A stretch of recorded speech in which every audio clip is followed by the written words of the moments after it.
to shoot off now, but it's been lovely to join you for James. Thank you. No worries. Thanks for joining us. Yeah. Everyone enjoy the final tomorrow, and I'm not just talking about Andy Murray in the Surbiton final. Indeed. Thanks, James. Take care. I hope. How long have you two got? Have you got another 5 minutes, or am I pushing? Yeah. Okay, great. Yeah, that's good. Great. Let's do 5 minutes then. Tomorrow, men's final. Vanch, does Casper have any chance? Well, you always have a chance, but I just think he's going to be overmatched. If you look at their last 4 matches, and particularly even their 2 on clay that they've played each other in Rome, I think in 2020 and 2022, Casper has managed to play one pretty close set, and then kind of Djokovic ran away with it. So I kind of expect maybe more of the same tomorrow. I do expect him not to be as awed by the occasion as he was last year when he was facing Nadal. Someone who he looked up to in many ways, and also just the occasion and the moment really got to him, and he just wasn't able to muster any kind of a fight whatsoever. He seemed more happy to be there rather than playing an ultra competitive match and actually really believing from inside that he could win. So I think having been to 2 major finals and just the form that he's showed during Roland Garros this year, his draw was not simple to get to this point. He did have to face some good opponents in Yari and Runa and Zverev, even if that Zverev match was really not close in the end, but still a very good performance by him where he didn't put a foot wrong. So I think just that confidence and belief can take him far away, and you just never know. I mean, Djokovic yesterday was struggling a little bit with his forearm in the second set and had to get a medical timeout. So you just never know if he's going to have a niggle or two in the final, particularly at his age when you're 36. It can just happen. So I'm not saying Ruud has to purely rely on that, but I do think some help from Djokovic being a little off would certainly help him, like maybe win a set or push the match into a more competitive sphere. But I still think this is Djokovic's to lose because I just think the matchup is very good for Ruud. Like he can just change directions very comfortably against Casper, and the backhand to backhand runs is a big advantage. And I just don't see him being threatened a whole lot, just from neutral or offensively. Very different surface, but and scenario and court speed. But even the Turin final last year, some of the points you just made was a bit like that. It was just like there was so many rallies, and I thought Casper's got to do something here, and he doesn't really have the weapons. His weapons, Novak can deal with them pretty comfortably. Nick, do you have any cause for optimism for Casper, or do you sort of feel a bit like Vanch and I? I feel the same as Vanch, to be honest. I think the matchup does not favour Casper Ruud. I think very few players do match up well against Novak Djokovic. I think Ruud can make it a fight. He did in Turin. Maybe he might sneak a set, but I think, as Vanch said, that he has a clear weakness that Djokovic can exploit. If it is cold and rainy tomorrow, the rallies are going to be slower. He's not going to be able to hit through his forehand as much. He's probably not going to be that comfortable. I think that it's going to be an unfortunate third major final for Ruud, which, if that's the case, then I think Ruud will go down as being the man in Open era history to have the most Grand Slam finals without winning one. Because Andy won it on his 4th, right? Did he win his 4th? Yeah. Yeah. So he hasn't won one yet. Yeah. I got you. Yeah, completely.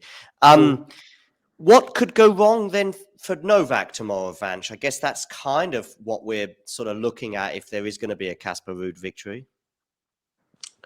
Yeah, I mean, he could have a day, for instance, where he's like, for instance, at times in the second set against Alcaraz, his serve speed started to drop because of like just the physicality. I think if Ruud can make it really, really physical, and just play, like impose that big heavy forehand, it's just going to be really tough, because I think where Ruud has gotten in trouble against Djokovic and Nadal and Alcaraz, those are the 3 players that he's played in all these big finals, is when he has to defend and basically has to scramble or chip or block or just slice his backhand in order to get back to neutral, because those 3 players, they just have such an all-court game. They can finish points very easily against Ruud, if that comes to be. But I think Ruud has to just take a lot more chances, be a lot more aggressive and that's not really comfortable for him because he has such a high margin type game with loads of spin, and it's very there's not that much of a difference, let's say, between his floor and his ceiling, because it's so contained and it's very consistent and metronomically good. But I think he just has to take a few more risks and try to play a little bit out of his comfort zone, because otherwise it's going to be a kind of a similar type of story. Like if Djokovic is really feeling something physically, that's where I feel like it could be trouble, because Ruud is very, very good at capitalizing on using his fitness and physicality to win him matches. So that's the only scenario where I really feel like Ruud might have an upper Yeah. hand. Only if they go to like a fourth hour, or it goes deep in the match. I mean, I still like Djokovic to come on top, just because he's such a good big point player, and he could just conserve his energy, and we know how great he is in tie breaks and when it really matters. But at least if Ruud can ask that question and push him to that point, then that would be very interesting to see.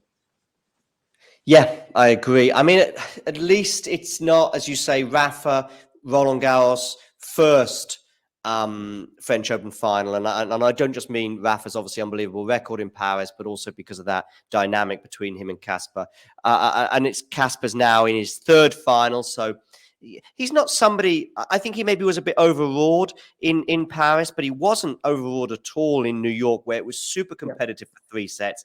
He just had a 5 or 10 minute spell against Carlos in the tiebreak and in the beginning of the 4th set. And unfortunately, that was decisive for him. He can't afford to have any such spell tomorrow. I think he can't really afford to get behind on the scoreboard either. If Novak takes that first set, then a straight sets win would be the most logical conclusion. And as far as Novak's concerned, well, I guess the thing is, as well, as I don't see a tactic. It's not like, even against Carlos, it's like, well, you can do what Jan-Lennard Struff did. You could do maybe what Marajan did. I don't really know what Casper can do to do something. It's not like he's got a huge serve that could, John Isner or Opelka. We could just, it could be John Isner in this final tomorrow, and we'll go, well, if Isner has a normal serving day and ekes out a tiebreak, I don't even see that route to success for Casper, because all of Casper's sort of strengths, his solidity, his ability to hang in rallies, his forehand, for example, these are all things that Novak can deal with pretty comfortably, I would say. I don't know if you have any other thoughts on that, Nick? I would agree completely. I think they're... that matchup is just not beneficial for him at the minute, and we'll have to see. I think let's not write it off. We almost wrote off this final today, and how wrong were we? So let's see what happens. Maybe he'll come out swinging at Novak and catch him out a little bit early doors, and then it's game on. But we'll have to see how it goes. I'm excited to see what happens. And as you touched on last night, Nick, during the commentary, Novak now, I always think for him it's the French Open, really, in terms of shots at the calendar slam, because then it becomes something, if he wins tomorrow, then it becomes a legitimate question, because, he's the best hardcourt player of all time, and we've got one of those to come. His record at Wimbledon just gets better with every year, and he'll go in as a hot favorite. He'll go in as a favorite for the last 2 slams of the year, I would have thought. Or certainly in New York, probably joint favorites with Carlos, depending on where their form is at. So if it's all about the French. So it was the year when he had a shot at it in New York in 2021. It was all the narrative started from the minute he beat Rafa in the semis, if you like. And so that will gather pace tomorrow if he wins. There's a lot on the line for Djokovic tomorrow, because he's going for 23 majors, 3 French Opens. It would be triple. At least 3 every slam. He'd be going for he's going to be world number 1 again if he wins tomorrow. Yeah, he's going to be back to number 1 if he wins tomorrow, and he'd be halfway to the calendar slam again. Yeah. And I think it would become a possibility. I still think that maybe Carlos will have something to say about that, especially in New York. But I think New York, you've got 3 guys in the mix for that, which is Djokovic, Alcaraz, and Medvedev. Yeah, if Medvedev is in the form that he has shown until Paris, and maybe Sinner as well, but that's a long way away yet. But Vanch, any final thoughts on Novak before we bring this to a close? No, I think it's just kind of amazing how he can just peak for these majors now, because I mean there wasn't that much that he really did after winning Australia and in Roland Garros, and I think Mhm. we once again for the millionth time kind of at least I did. I think maybe Nick, I think you had actually you had him beating Alcaraz, but I think for yet again I kind of underestimated his his big match paralysis, and I knew not to look at too much into the form heading into the semis, but I certainly once again underestimated his ability to just be able to last physically. Like I think just the endurance and the physicality, it's not enough, has really declined in that department. And he's improved so many other areas that now we're looking at potentially, like if he wins Wimbledon, I was thinking about this actually just this morning. If he wins Wimbledon, he'll have won 12 majors after the age of 31. So he'll have won That's half half his the total. major tally after 2018. And it's like between 2008 and 2018 Wimbledon, he won 12. And now he's just going to win 12 in just that 5-year span. It's pretty insane. And when you consider that he missed 2 slams last year and that he was defaulted out of one of them, and there was no Wimbledon in 2020. And in the 2019 US Open, he had to retire with a shoulder issue against Wawrinka. So it's like he could have had even more. It's kind of insane. Indeed, indeed, indeed. Well, let's see, because we may be having a very different conversation in 24 hours, but I think all of us, at least among the three of us, all suspect that he will get 23 tomorrow. But I hope to see a competitive final. And as Nick touched upon, if we all thought, I just looked at a stat before this match today between Iga and Carolina as well, that was like 86% win likelihood for Iga. And I guess that would be pretty similar for tomorrow regarding Novak. But if we see an amazing final, if we see anything close to today's women's final, that would just be amazing. Listen, Vansh and Nick, of course, Nick has been with us throughout this women's final and also for the debrief afterwards, but also Vansh for your little cameo at the end. Thank you very much for joining us. Yeah, thank you so much, John, for having me. It's always fun to recap these matches after it's done, Great. especially the big stakes. And Nick as well. Thank you for joining us.